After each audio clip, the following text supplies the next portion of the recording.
Hi, this is Diana Chaparro-Clark coming from Hope Culture Counseling, and I'm going to be starting a blog series and going to be covering different topics depending on whatever's going on either in the agency or what I feel is possibly relevant or helpful.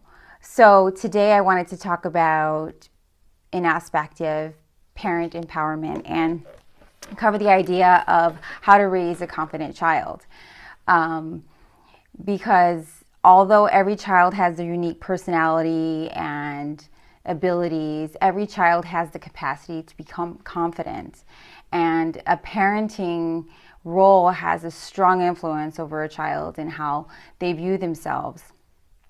Children look to the parents to see if they're valuable, if they are important. And this will come from a parent through encouragement and respect. It's very important for parents to consistently encourage their children and also respect them. This means that we understand when a child is uncomfortable. We understand that it's okay for a child to have certain boundaries, and respect when a child is being teased amongst family and when that's not appropriate anymore. So, discipline in a family is very important because it enforces rules and certain social skills and expectations. But the way that discipline works is if you pair it with love. There's a balance of love and acceptance and consequences. Whereas punishment really discourages the behavior, the negative behavior. Let's say a child hits his brother. And so a punishing type of approach would say, why do you always hit your brother? You're so aggressive.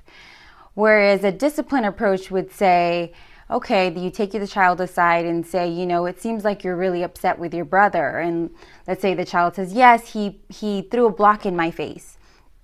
Wow, I would be really angry that my brother threw a block in my face. But next time, you need to tell me if your brother does that, or you need to step away or tell your brother no.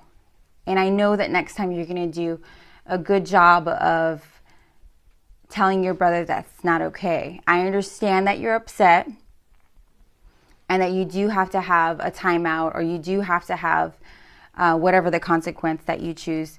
But I know that you're a good boy. As opposed to saying, oh, you're so aggressive, where you make the behavior and the child one and the same. So one, discipline results in the child understanding that the anger was okay, but the behavior was not. Whereas the other child with the punishing parent saying, you're such an aggressive child, they start to feel like, I'm bad. Like I don't have the capacity to be not aggressive. So the result is completely different. And so another thing that is really important is to really accept your child for their unique personality. So if you are a parent of multiple children, each child has their unique abilities, weaknesses, and strengths, and understanding and accepting the fact that they're different. Really refraining from trying to compare your children to each other, as well as just really embracing the uniqueness. If your child is very introverted, instead of trying to force them to become social, try to figure out things that really excite them and make them happy. So if they are into a certain cartoon, try to ask them about that cartoon, what it is that they like about that cartoon. Try to participate in that. If it's like an art activity or some sort of outdoor activity, try to get involved in whatever it is that it's important to them, because especially when a parent puts themselves in a position where a child can teach them something, it really, really raises the confidence of that child and really makes them feel important and really makes them feel like what they think is cool and awesome, their parents also feel like it's important as well.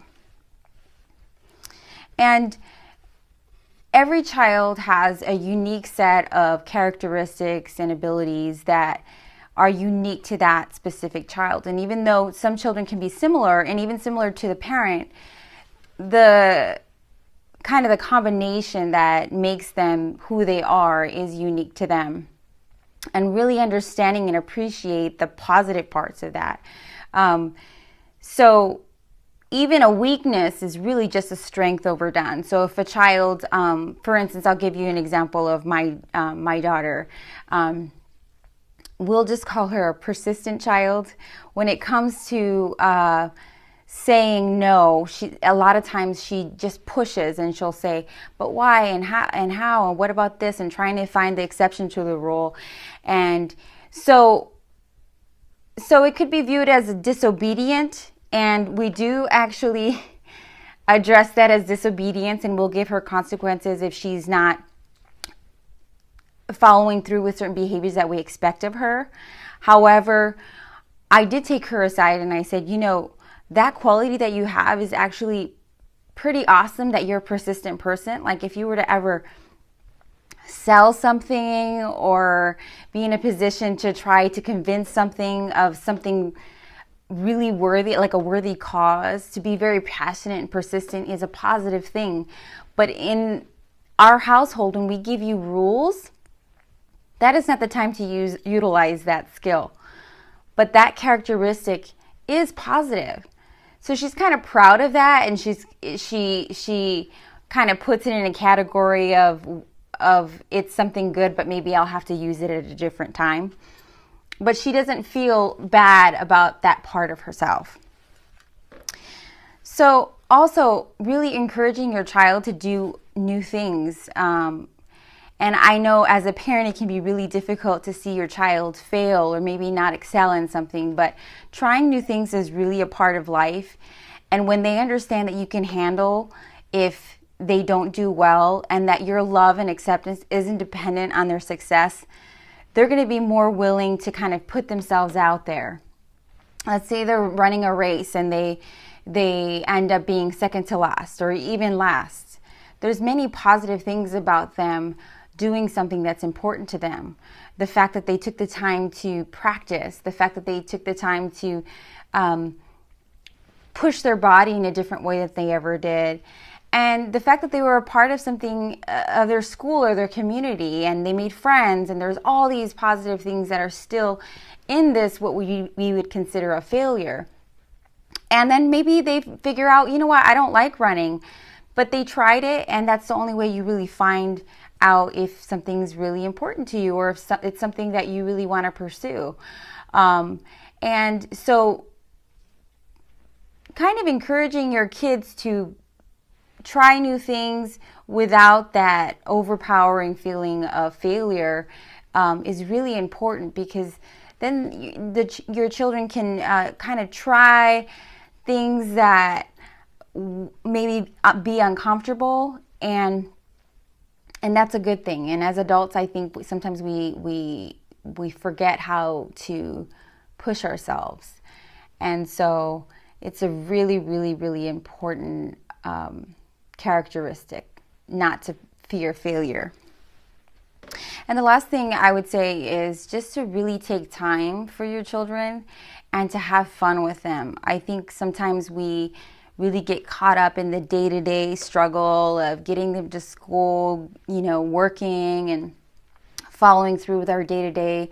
But when you really just take the time, if you even set aside the time, pick a specific evening where you either spend time with the children together or kind of stagger when you spend time alone with them, to have these alone conversations about what's important to them, what is going on in their social life. Even if they're in second grade, you'd be surprised some of the concerns and worries that they carry. Or just celebrating with them, or taking a walk, or even completing a daily task like washing dishes or cooking. Kids enjoy being a part of your day instead of it being just parenting roles and then a child's role, and really just becoming friends, and in the sense that you share and you listen and you hear.